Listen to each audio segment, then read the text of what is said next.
Thank you so much, Morgan, because we in these hot Texas streets, honey. Y'all know we got Governor Hot Wheels down there. Come on now. And the only thing hot about him is that he is a hot mess, honey. So yes. Right. Okay. All right. I'm gonna move on.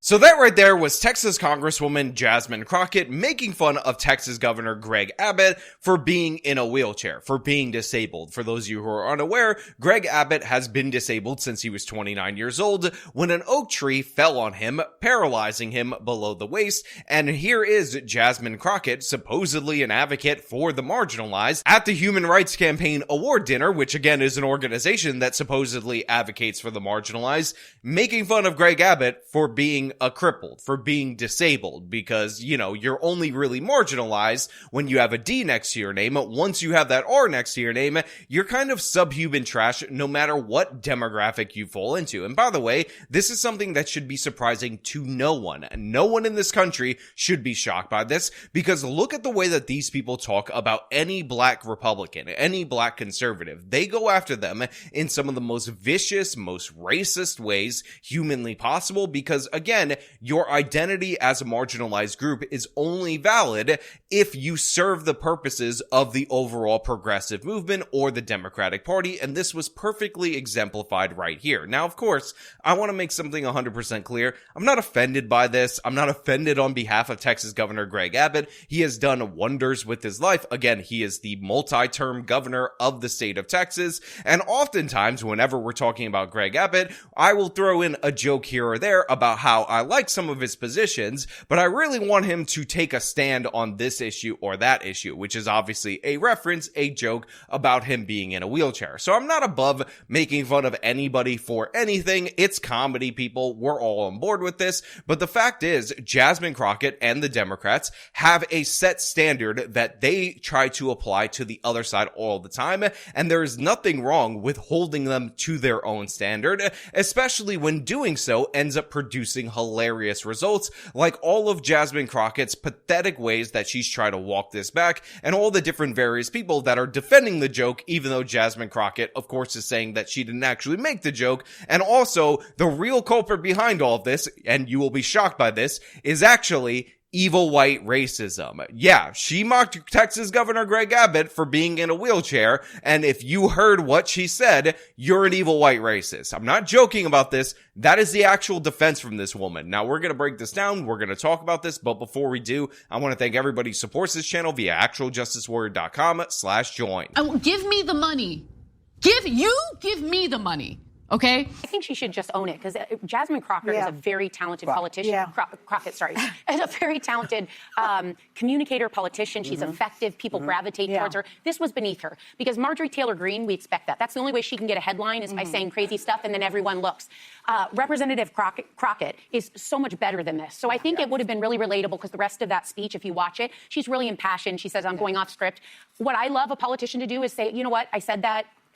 I shouldn't have said that, and then move on. So you know a Democrat did a really terrible job at something when the hosts of The View, of all places, are coming down hard on her. When these people are deciding that they're gonna say that you crossed the line, you know you definitely effed up in terms of these progressive circles. Now, of course, this View segment has a bunch of different various lies. Joy Behar tries to start with a false equivalency by saying, look, here's Trump mocking a disabled reporter. Yeah, well, I was just thinking when I saw this about, where was the outrage from Abbott when Trump was doing this?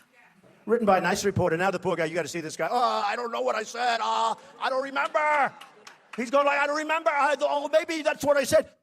Well, that was about a reporter named Serge Kovaleski, who suffered from a condition that restricts joint movement. And he had interviewed Trump many times in the 80s. So he was basically making fun of the guy's disability. And I didn't hear the outrage then. For those of you who are unaware that this is a hoax, that this is a lie on the level of the Charlottesville lie related to Trump, let me play you this clip that completely debunks the idea that that was Trump mocking the guy for being disabled, because here is video of Trump mocking Ted Cruz, and notice he's doing the same exact thing. I saw that video of Trump mocking a disabled reporter. You got to see this guy. Oh, I don't know what I said. I don't remember. Trump's opponents quickly made this ad based on that video. When I saw Donald Trump mock a disabled person, I was just shocked. You got to see this guy. I don't know what I said. I don't remember. When I saw Donald Trump mock somebody with a disability, it showed me his soul. It showed me his heart. And I didn't like what I saw. Me neither. How cruel Trump was. The reporter has a disease and Trump mocks him? But wait a second. Trump waves his arms around. The reporter's disability means he can't move his arms. Also, Trump did something similar when mocking a general who said something he didn't like. What do you think about ISIS? Oh, ISIS is very tough. Trump also used the same motion to mock Ted Cruz. They said, Senator Cruz, what do you think of waterboarding? I don't want to talk about it. You know, he didn't want to talk about waterboarding. Turns out this is a Trump performance gimmick. It's not very nice, but it doesn't appear directed at a disabled person. But I didn't know this until I started researching this show. I'm a media junkie, but I never saw the other side of the story. The media really didn't cover it. But even setting aside the fact that Joy Behar had to try to draw a false equivalence, the tone and tenor of this segment of The View was to condemn Jasmine Crockett because they did feel like this was over the line, and I give them credit because they are among the few on the left wing who have decided that this is completely inappropriate. You know, they love each other. I should note, that's though, another she'd line. made the joke before about him at Hot Wheels numerous And what times. did she say that time? There was like 3 or 4 examples. Referred him as Governor Hot Wheels, said he was rolling up to the White House, said he... I think that Not a good idea. Yeah, you just don't mock people with disabilities. I mean, You don't mock people. You don't mock people. I was going to say you just don't mock people at all. And I admire Jasmine Crockett. I do think she's an effective messenger. I think this was a mistake, and I think when you make a mistake, you have to own it. But the overwhelming majority of people on the left have doubled down on this, have said this was acceptable, have provided justification for this. And again, it would be one thing if these people were, not trying to cancel everybody over everything at every single opportunity when it was convenient for them, and they actually had principles, but of course they don't, and they've decided to say, oh, it's okay because Jasmine Crockett is an innocent baby angel black woman, a strong black woman who can't do anything wrong, and we just need to protect her because she's the de facto leader of the Democratic Party. I think she should just own it because Jasmine Crockett is a very talented politician. Crockett, sorry, is a very talented communicator, politician. She's effective. Now, again, while I was giving some credit to the hosts of The View for actually having somewhat of a consistent standard for Jasmine Crockett, I also find it hilarious that all these different various people are saying Jasmine is such a good communicator, she's such a good messenger for the Democratic Party, when Jasmine Crockett is doing a fake black scent. That's her new shtick ever since she got into Congress. And by the way, we've proven this before by showing you her previous interviews that she did before she got into Congress. In my mind, I'm thinking, I just got to Austin and I had to meet 5 people to get here. I don't know about this. So y'all don't know what white privilege looks like, but I'm gonna show you a little bit of something. It's a huge responsibility. The congressional seat is over 4 times as large as my House seat. I'm trying to get clarification. Look at, calm down, No, because this is what y'all do. And I was just starting to get into the rhythm of doing constituent services. They send them to Texas, they send them to Florida. Every deplorable state that we can think about, they usually coming out of y'all's think tank. There was someone that talked to me and said, in fact, a former ambassador in the Clinton administration. Please calm down. Don't tell me to calm down. Calm down. Because y'all talk noise and then You're can't out of take control. He said, Jasmine, what you have to realize is that if you are really going to make change, it's not going to be in the Texas House. He said, you did a great job playing defense, but you have a chance to play offense. If someone on this committee then starts talking about somebody's bleach blonde, bad built butch body, that would not be engaging in personalities, correct? I had no idea what you just said. The management, so to speak, changes. It's not just always one party that has everything. I did it first. Voted to do Y'all did it first, so you don't want to talk about it. Voted to do it. Order. He said, if you really want to make real change, you really need to consider it. Yeah, that is an example of how the elite private school educated Jasmine Crockett used to speak prior to getting into office, before she turned 40 years old and developed this black scent. And it's absolutely absurd that these people are going to say she's such a great communicator when she is faking the black scent. She's faking this hood ratchet persona, just swearing all the time constantly. And honestly, it's pathetic. It's absolutely embarrassing. But this is what these people think the poor blacks actually want to hear. Somebody talking in this ghetto trash way, even though for sure they were educated and have been speaking better most of their life. And by the way, somebody in the comments of this video is going to say, oh, Sean, this is an example of code switching. You see, black people have a superpower where they could talk one way in one scenario, but then, like magical superheroes, talk another way in another scenario. And I just want to respond to that in two ways. First and foremost, everybody can speak in a more formal way when the situation commands it, and then speak in a more casual way when, again, it is more permissible. That is not a superpower. Not everything a black person does is a superpower, so shut your stupid mouth when you're trying to bring up these special labels and special terms like code switching whenever a black person does anything. I mean, again, these people would praise a black woman if she just took a crap in the middle of the street, saying it was a stunning and brave and beautiful moment, and you don't understand how there's a long history of black culture and this is actually a superpower because they're pathetic and weak in every possible way. This is not code switching. This is not Jasmine Crockett being caught talking more casually in private versus in public. This is a woman who completely changed her cadence 100% as soon as she got elected to Congress. She spoke one way for 39 to 40 years of her life, and then all of a sudden, when she gets elected to Congress in her district, she develops a thick black accent. It's called pandering, and the reason why Democrats do this, the reason why they dumb down their language when they think they're talking to minorities, which, by the way, has been proven out by multiple different studies, is because they think minorities respond better when the politician appears to be less competent, i.e., they think minorities are less smart than white people. It is absolutely the most insulting thing humanly possible, and you labeling it a superpower that black people have as if nobody else is capable of doing this is absurd in every possible way and gives them way too much credit. But what's even more absurd than that is Jasmine Crockett's multiple different statements when asked for comment on why she was mocking Texas Governor Greg Abbott for being disabled, for being in a wheelchair, because it's hilarious that he's crippled, because Jasmine Crockett needs to talk in that ghetto speak, and of course he's a Republican, therefore he has no humanity to her. So Crockett's initial statement was that her words speak for themselves. So after everybody said, hey, you're mocking Greg Abbott for being in a wheelchair, you're mocking him for being disabled, what's up with that? She doubled down on it. She said, yes, she confirmed that she was doing it. That was her intention. We all understand that was her intention. And at least that first initial statement was more honest, and much more honest than what was to come later, where she decided to blame, you guessed it, evil white racism. Did you know that the reason that Jasmine Crockett made fun of Texas Governor Greg Abbott for being in a wheelchair, referred to him as Hot Wheels, is because of evil white racism, and she was trying to protect the innocent Beba Angel black people, the innocent Beba Angel black politicians, from the evil white racists? So shut up with your evil white racism. And if you think I'm joking about this,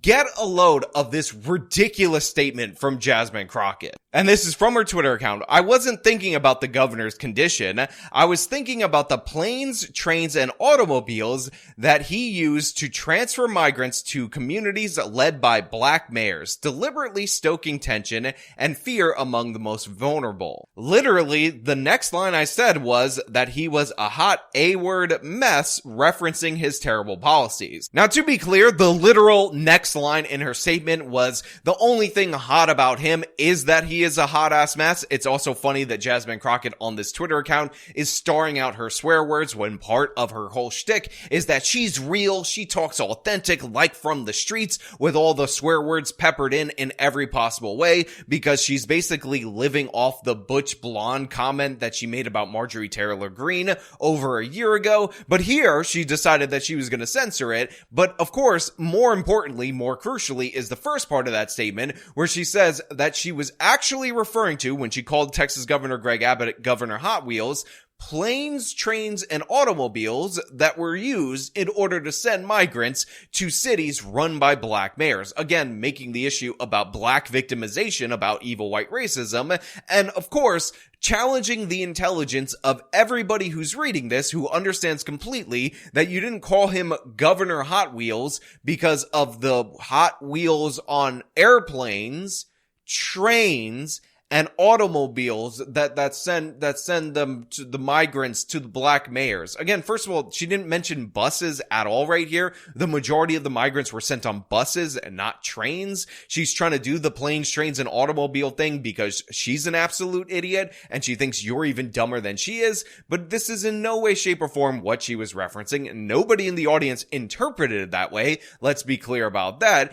And of course, it's one of the dumbest takes humanly possible to pretend that Texas Governor Greg Abbott was targeting black mayors in particular. Again, the Boston mayor ended up getting migrants. In addition to that, the Denver mayor, who's white, ended up getting migrants. The Boston mayor is Asian, by the way. And migrants would have been sent to New York City if de Blasio was still the mayor, because these cities were being targeted because they said that they were sanctuary cities and they welcomed the migrants. And again, this is not bad policy from Texas Governor Greg Abbott, because why should the state of Texas absorb the problems caused by the dereliction of duty of the Biden administration in enforcing the border? That makes no sense at all. So she's like, yeah, that's what I was saying. Also, the blacks were being targeted. Oh my God, evil white racism. It's everybody's so racist and so sad. And this is what makes it even more pathetic, because again, nobody on the right is offended on behalf of Greg Abbott, or very few people are offended on behalf of Greg Abbott. We all understand that the Democrats do not care about your marginalized status as long as you are on the other side politically. If you're on the other side politically, you are subhuman trash, and they will throw you under the bus immediately at their earliest convenience. That being said, we are mocking Jasmine Crockett for proclaiming that she has one standard when her actions completely contradict that. Also, in addition to that, we're mocking Jasmine Crockett, who goes out of her way to take offense and make everything about race and sex in order to do so, even in an instance where the issue at hand, by the way, is her making fun of a disabled person. Somehow, Jasmine Crockett making fun of somebody for being disabled on purpose, obviously doing so. By the way, she has a history of doing so on social media before the migrant policy, making fun of Texas Governor Greg Abbott as Governor Hot Wheels. That's something that she's been calling him for a long time, but somehow even that is about anti-black racism. Even that criticism of her for her own actions, holding her accountable for what she actually said, is also the consequence of you being racist to her and her victimization. It's pathetic in every possible way. It is hilarious that this woman has become the leader of the Democratic Party, at least as a spokesperson, at least as a face of the Democratic Party, when all she's doing is swearing and talking in a phony ghetto trash accent, and of course pretending that she's the victim all the time because she's a poor, innocent, Baba angel black woman. And oh my God, isn't it so put upon of her to be expected to live up to her stated standards like any politician would be when we're talking about the issue of hypocrisy? Absolutely pathetic from top to bottom, absolutely embarrassing from top to bottom. But what do you expect? This woman is the personification of weakness. If she had any pride, if she had any strength, she wouldn't be talking in the fake ghetto accent in order to pander to voters. But again, she has no confidence in who she is as a person, and in addition to that, she thinks that her voters are stupid, and at least the ones that put her in power obviously are, so she's pandering to the extreme to them. It's pathetic, it's embarrassing, but again, that is not surprising based on the way that these people typically operate. Now, of course, I want to know what you guys think about all of this down in the comments below. If you like this video, then show them by leaving a like, subscribe for more content, follow me on the social medias, support me via the support links in the description of this video. This has been me talking about Jasmine Crockett crying racism after she attacked a disabled person. Till next time.